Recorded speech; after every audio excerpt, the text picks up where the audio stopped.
Wonderful. I want to thank Sohan and the whole team for inviting me to present today. And we're going to be showing you some new results from the hot spring hypothesis for an origin of life that many of you may have heard of and seen in publication over the last couple of years.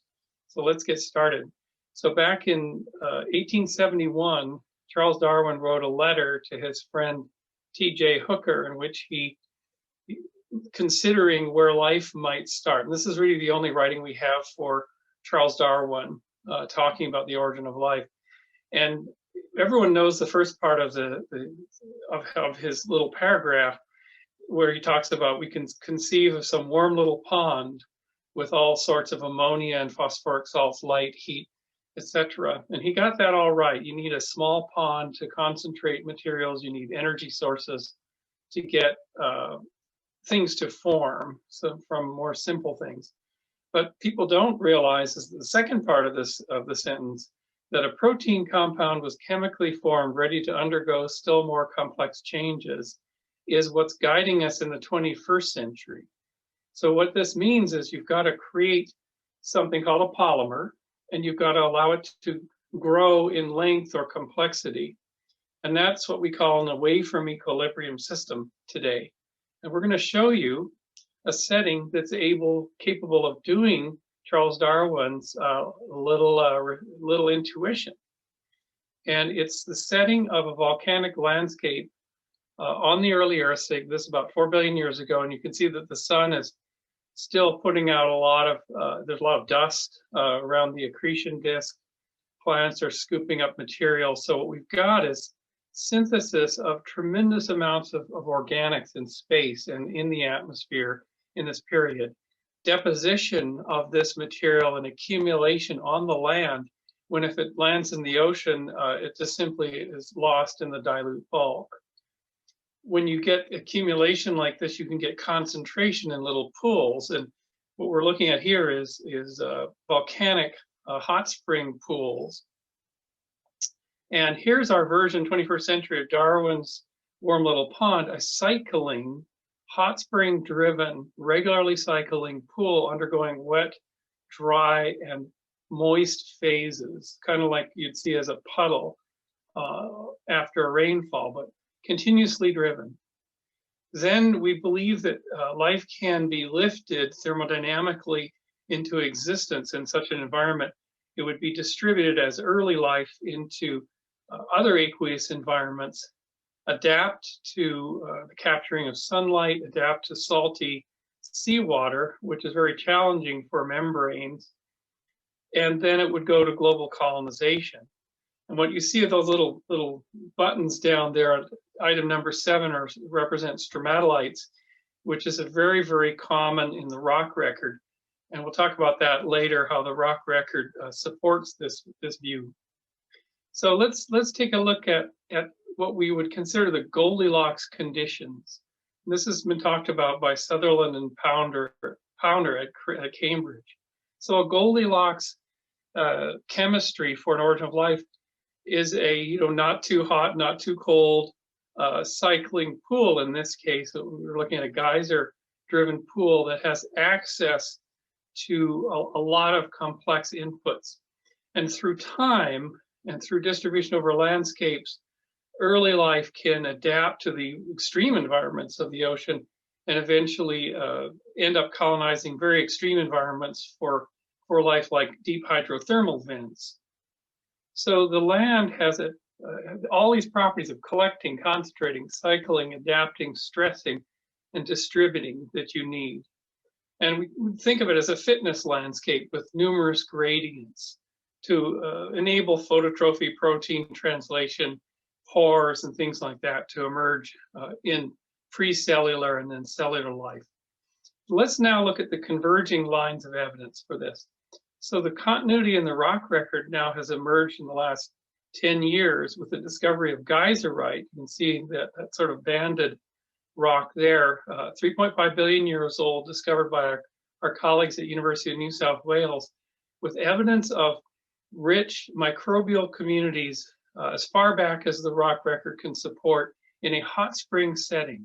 Geyserite is made by the splashing geyser waters on the surface. This is a stromatolite that I found on field work about 4 years ago, which was subsurface vein stromatolites, also 3.5 billion years old. I brought back this sample of lakeshore stromatolites. And of course, at Shark Bay, you can see stromatolites in the very saline environment there. Just this last year, the UNSW team did elemental analysis of the geyserite and also using deep drill core samples have determined that all elements for the origin of life that have been identified, including boron, are present in this environment at the early Archean period. And here are the elements that were found. So you basically have everything you need in a hot spring setting to get life started. Where are the organics coming in from? Well, that's also been a revolution in the last 10 years, 10 to 20 years, starting actually with the Murchison meteorite in 1969, where amino acids and carboxylic acids were discovered. And that these, my colleague David Deemer ground up some portion of the Murchison meteorite, put it into an acidic solution, and membranes were seen. Those membranes could form vesicular compartments. And recently, the European mission to Comet 67 PCG has discovered in the organic components of the ices, in the sort of the icy halos, 40% organics in this comet alone. New work on non-energetic and energetic processing of interstellar ices has shown a vast capacity to create organic compounds in space in between stellar systems. And as you can see here by this, in this cosmic chemistry cycle by Bill Saxton, you have this continuous process of accumulation and complexification of organics like amino acids, nucleobases, sugars, carboxylic acids that end up in the accretion disk of solar systems and deposited on planets. But if this material is deposited and falls in the ocean, it's lost to all subsequent chemistry because the dilution is so great. So therefore, it can only work if it's deposited in smaller pool environments on land. So if you can get all of these organic materials, you can get all these elemental components in your small pools, how do they get together? How do they form the polymers that you need to get to a living system?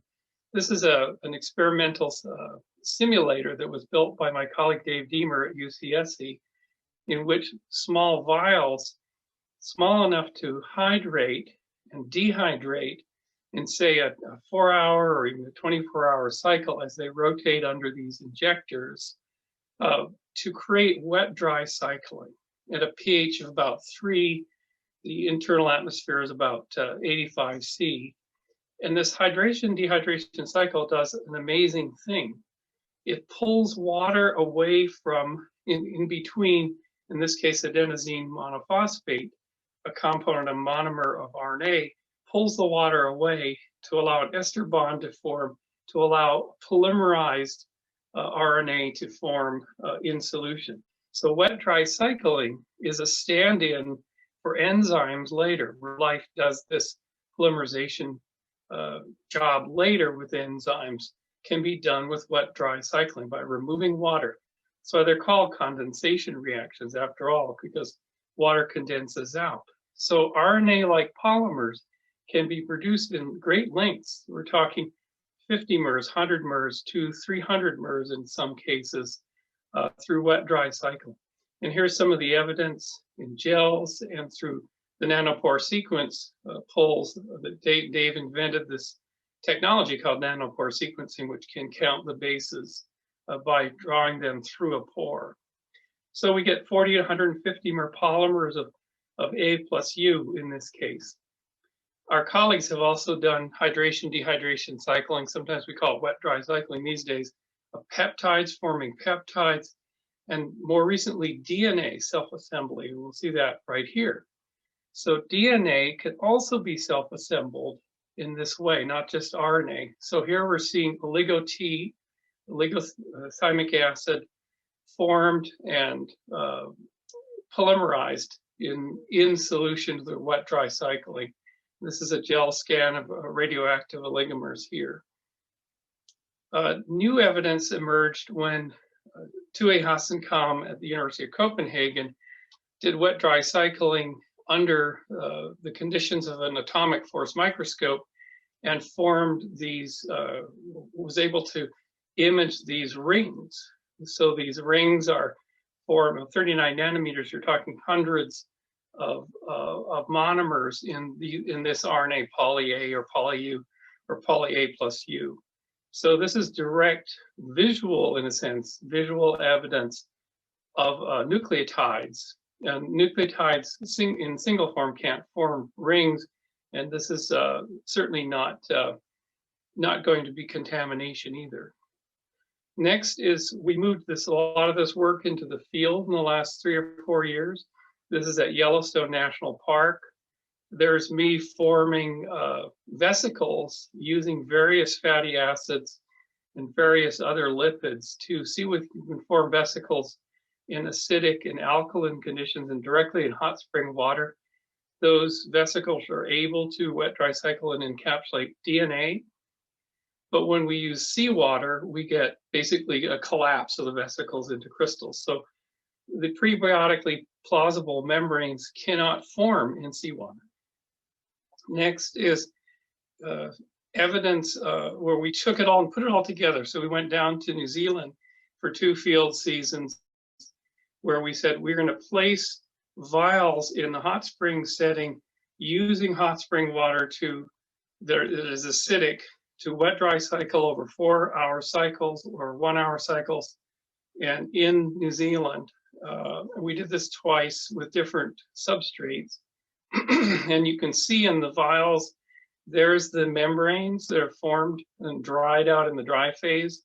And in between those membranes is our polymerization occurring. And here's our results in the laboratory, up to about 100 units. Here we're getting RNA that's it's a sort of synthetic RNA of two building blocks, and it's up into the multi-hundred mer of product. So when you've got all this together, when you've got all of these polymers together, encapsulated into what we then call protocells, driven by energy, driven by continuous wet-dry cycling, you have a kind of roulette wheel. You have a kind of a combinatorial cycling, we call it, that's set up. And what this roulette wheel does is it goes through the dry phase where the lipids form layers, the wet phase where they're butted off and encapsulated into these protocells, and this moist phase, which is where the protocells are basically fusing and drying down back into the layered state. And we think that these 3 phases can provide selection pressure for those polymers that are the cargoes moving around. And so those polymers in vast numbers can undergo what you'd call molecular evolution. And it's a kinetic trap. It's a true kinetic trap away from equilibrium, as Charles Darwin talked about in 1871. A polymer can form, and our protein can form and ready to go undergo more complex changes. So this is the model. So what does this mechanics of this engine produce? It produces a huge population of random sequence polymers that can then be subject to testing. So let's go to a metaphor so people can understand what we mean by functional polymers. Consider a factory that makes tools by chance that are just assembled.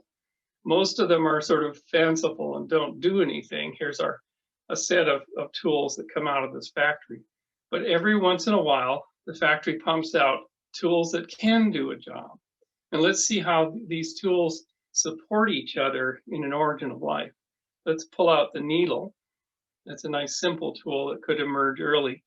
What if the needle could go along the edge of a membrane in one of our protocells and stitch to keep it strong, more stable? Well, then that, as you can see, then that tool goes back into the dry phase and participates in another round. It becomes amplified.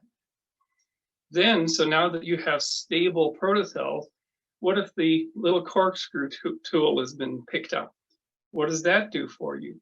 That gives you ways that molecules can go in and out, which lowers osmotic stress and allows you to use another tool, our little magnifying glass, to capture energy perhaps, to enable a metabolic cycle. So here's our protocell with 3 active tools that are appearing and being amplified, creating more robust protocells. What if we had a mechanism then emerged that could get all the tools together into one little body? There's our little body of our Swiss Army knife. And that set of tools can replicate itself into 2 sets, followed by a tool, our little scissors here, that can snip away and divide our protocell, giving 2 protocells identical sets of these tools. And the division of protocells into daughter compartments, each containing sets of polymers capable of affecting a subsequent division, we would define as the transition to the living cellular world. And we're now jumping off into speculation here because this is for the next 10, 20 years of research that we predict. We've already shown that stabilization, polymer stabilized protocells, that's why we get such great lengths and amplification. But to see the emergence of a pore, a metabolic cycle, information coding, replication, feedback controls, and division, all the way to life, as you can see, sort of in this stacked way, like the booting up of an operating system. So we believe that this can happen in networks of protocells, networked together, working as a cooperative system. And I'm a computer scientist, and this is what I look in, the network effect that you see in machine learning and other systems. It's aggregates of protocells, not individual protocells in competition, because they don't have the tools to compete. So this entire scenario has gotten quite a bit of scientific and public interest in the last few years. There's our Scientific American cover. Literally a year ago, the hot spring hypothesis was published in Astrobiology, the full hypothesis. There was a big story featuring it and our other colleagues' work in Nature in December. And now let's look at the implications of this new hypothesis, this new proposal for sort of traditional understandings of where life can begin. Because back in 1977, when the hydrothermal events, the black smokers at that time were discovered at basically mid-ocean ridges, and then subsequently the white smokers, the more alkaline environments, it was proposed by Jack Corliss that this could have been a place where life began. However, all the chemists that look at an environment like this, one particular one, Steve Benner, pointed out we've got what we call the water problem. If you have a hydrothermal vent environment, which does have energy sources, it does have materials, but it's required at that environment to synthesize all the monomers for the polymers, i.e. you have to go from scratch. If you synthesize any products at all, they're lost through dispersion. If you synthesize a polymer, it's basically broken down because of water, because of hydrolysis immediately. So Steve Benner talked about the water problem or the water paradox. And this water problem can't go away in the deep ocean. So that means is you have, in the deep oceans, you have no access to all that exogenous organic materials, dehydration, synthesis, and solar energy. You have no proven ability in the lab to synthesize and concentrate monomers. This has never been done in 30 years. You have no plausible path to forming membranes to have encapsulating polymers into protocells, and therefore you have no selective cycles to support molecular evolution toward life. So the hydrothermal vents are non-starters based upon 30 years of trying, and a lot of colleagues criticizing them recently, such as in the Nature article.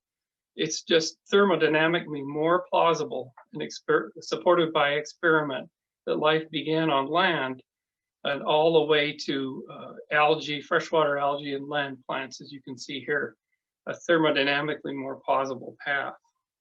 Implication number 2, the search for life on other worlds. Spirit, the rover Spirit, discovered an ancient hot spring at the end of its mission in about 2006, 2007, including what looked like digitate silica, opaline silica, indicative of a hot spring on Mars. And I was part of a team that gave a lot of input onto landing site selection. And what we hope is that Perseverance will find a hot spring setting that we can study because it has great biopreservation. So what we propose, though, here is to start any form of life, you require polymers with encapsulation and combinatorial selection, as we illustrated. And that this works, we know, at least in one environment, aqueous carbon chemistry in cycling pools on subaerial volcanic landscapes. So life could start on Mars, we're proposing. But ocean worlds, even though they may have hydrothermal vents under the ice deep in the oceans, they have no access to wet-dry cycling, so no path to polymers or protocells, and the life could not start there, but they may still be habitable. Let's summarize everything here. So the elements of the hypothesis are that life began in freshwater hydrothermal pools subject to wet-dry cycling, and that life did not invent nucleic acids. Instead, chemical energy made available by wet-dry cycling assembled random RNA-like polymers, as we've demonstrated. And if amphiphiles, fatty acids, membrane-forming molecules are present, you can encapsulate polymers in vast numbers of compartments called protocells, and each is a microscopic experiment that can undergo selection and evolution. And the predictions to be tested are life began when selected systems of encapsulated polymers emerged, which were capable of catalyzed metabolism, growth, and replication. So here's the new experimental approaches for those that are interested in working in this field. Work at University of Washington has shown that polymers, and particularly peptides they're working with, can attach to a membrane and stabilize the membrane against flocculation.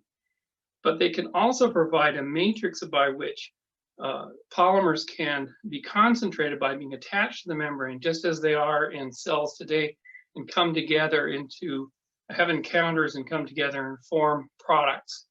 So what we're predicting is that at the origin of life, the whole game was membrane attached.